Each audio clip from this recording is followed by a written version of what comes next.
When I applied for this commission, I was approaching burnout and luteal, and I tried to mask in the usual professional face-on kind of way, but too soul tired for bull, so I laid bare what I could and could not do. Accessible work is hard to find, especially with multiple conditions which flare, ebb and flow unpredictably. This is an audio mashup, my own poetic thoughts about the exhibition, snippets from Mima visitors engaging and reflecting on its pieces and themes. And because while I was working on this, the Prime Minister announced plans to get long-term sick back to work, a kind of ADHD ramble about societal treatment of disabled people.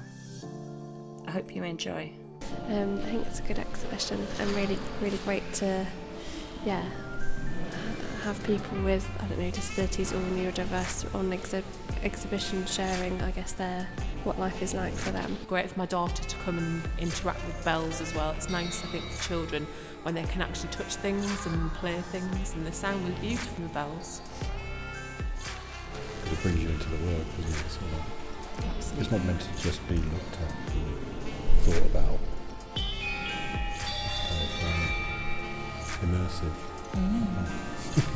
But when I find out they are part of disability or something, so this is the way they choose to express their feeling, to transform their language to the language that we can use and we can understand. I think this is really great. When I say disabled, I'm using it according to the social model of disability, not the medical model. Meaning that people are disabled by society, not their medical conditions. There have always been disabled people. It is a truly horrifying history of society choosing again and again to hide, infantilise, institutionalise, push to the side. Instead of creating a place that worked for all of us, they made it work for money instead. Disabled people with architecture, stairs, confined spaces, noise, bumped and banged, navigating narrow corridors which echo, panic, bright lights to stimulate productivity artificially. It is literally endless the way the world was built, not fit for all of our purpose. So we became Swiss Army knife from elbow down. Adaptability becomes our speciality. Here, in this gallery, there is beauty.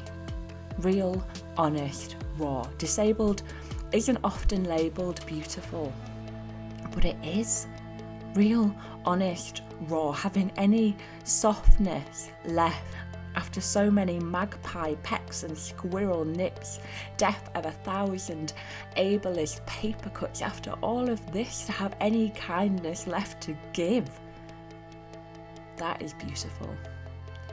Real, honest, raw. If we let it, the world will erode us. We'd end with skin rusted thick, corrosive, bubbled, blistered, rough to touch, rageful, and we have plenty of reasons for anger. I really love the squirrel that hit like a baby doll, the piece of work, right, that paints, because that piece of work is performed in a very cute way, but initially and actually it is very harmful things. You can feel the pains between the reaction between the squirrel and the doll. This is very painful. So I think more about this exhibition is about trying to create a common language, or is trying to create a bridge of communication, I guess. Life is often made, intentionally or otherwise, harder for disabled people. A myriad of microaggressions. There's a new policy at my doctor's. 3 missed appointments and you're out. 3. I can easily miss 3 appointments in a day and not even remember I'm meant to feel guilty until the snotty letters arrive. Dear Miss Crutchwell, you seem to have missed your appointment. We expect you to feel terrible about this, not because you've been on the waiting list for 6 months due to NHS cuts and it'll take ages to get another one, but because you made us fail to hit the impossible targets we've been set by the same flippers who fed the funding. 3 appointments and you're out. More forms to fill, legwork, faff on, more sharing of personal details, because sometimes you're too ill to make the appointment. The amount of people you have to disclose your intimates to when you are disabled is frankly degrading at times. Once you see a doctor, it is a toss-up of who and whether they believe you. How up to date they are on historically neglected areas of women's health, or the ever-evolving DSM-5, whether they are a part of the "have you tried losing weight" brigade, or sounds like a period thing peeps. When I first asked one of my lucky dip doctors about the treatment for PMDD, she googled it and asked if I wanted children. Very progressive, with a same-sex partner in the room. I hoped a suggestion of a hysterectomy would follow, but no. She suggested getting pregnant could help with my hormones. I cried. If she'd read my medical notes, she'd know why. And I loved the film about the lady and her carer as well. That was really, really interesting. It really makes you think about people who can't communicate and things that go on in your homes when people come in to take care of you, which I have experience of. So that I love the robot the technology trying to advocate for the lady. I thought that was really interesting. It raised some interesting questions about care and people coming into your homes. Yeah, really interesting. You please listen. Impatience is not respectful. When the robot updates, it increases its empathy. It tries desperately to make the human carer be more gentle in interactions. I understand empathy fatigue. It's why better wages and working conditions are needed, but begging for compassion is pretty tiring too. Well, I think it's becoming more visible, which is only a good thing. I think having experience of looking after elderly disabled relatives, I know how difficult it is to get from A to B with a wheelchair. I never realised before that till I experienced it, just how shocking the state of our pavements are and our infrastructure. But I think that we're just not geared up for disabled people in a lot of places. So I think we need to do a lot more. Absolutely. Like how can you make? It's really hard. How can you make local authorities and people be aware of the issues? You know, you can't, can you? Unless it's something you have to experience. It's hard. It's hard to have that empathy for it if you haven't. If you haven't experienced it, then how can you really feel it or understand what's needed? I find that a bit sad. It's really sad. Yes. Can you hear me? See me? Smell me? Feel my anger? Can you acknowledge my fed up of this flabbergasted presence? Can you answer me? How many more indignities will we put on disabled people?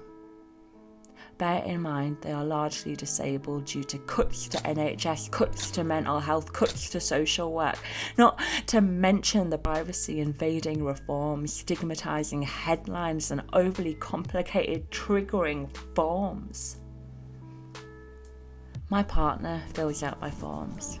She's type A, OCD, thorough, hound nose for detail and strong social justice for underdogs. If it were left to me, to ADHD paperwork avoiding me, I'd have no pot to poverty in. Health assessors compliment her neatness, diligence and eloquence every time. Not mine. I stutter and choke on the phone or video calls or in the COVID leftover plastic booths in the job centre, crying an elbow length from a stranger in a crowded room with movement and noise and despair, and you can feel it circulating through the aircon. No one wants to be here, justifying their existence. It is grim. Every visit, every phone call, health reassessment, record and report, journal entry check, verification process, financial check and text alert take toll, brain, body and soul. Spiral down, drain of self-worth, the internalized ableism that says they're right. You don't deserve it. Till I see something like this exhibition, see the talents and passions of other disabled people and their work, how it challenges change and inspires respect, and tell myself again, it is the hoop jumping we don't deserve, the indignity, the discrimination, the lack of care until it happens to you. And people forget. It does. Can you hear me, see me, smell me, feel my anger? Can you acknowledge my fatigued, fed up of this flabbergasted presence? Can you answer me? If you want people back to work, how do you plan to make all the workplaces more accessible? It means more than lifts, and that's the bit you don't seem to understand. There are, thankfully, employers setting examples for how things should be. Lucky for me. And there's an occasional kind voice who answers the DWP phone. Lucky for me, or I wouldn't be here. I think overall, I want to say that disability is so invisibilised in our society that I'm terrifically pleased that an exhibition of this kind is available to us. For us to learn with and through the artworks and the artists that have made them, and to give us this contemplative space to adjust ourselves to being otherwise as we are with each other in the world, in our differing shapes and forms and abilities. And I found this quite an emotional space, very powerful space, and I think I feel a bit reshaped because of it, which is always good.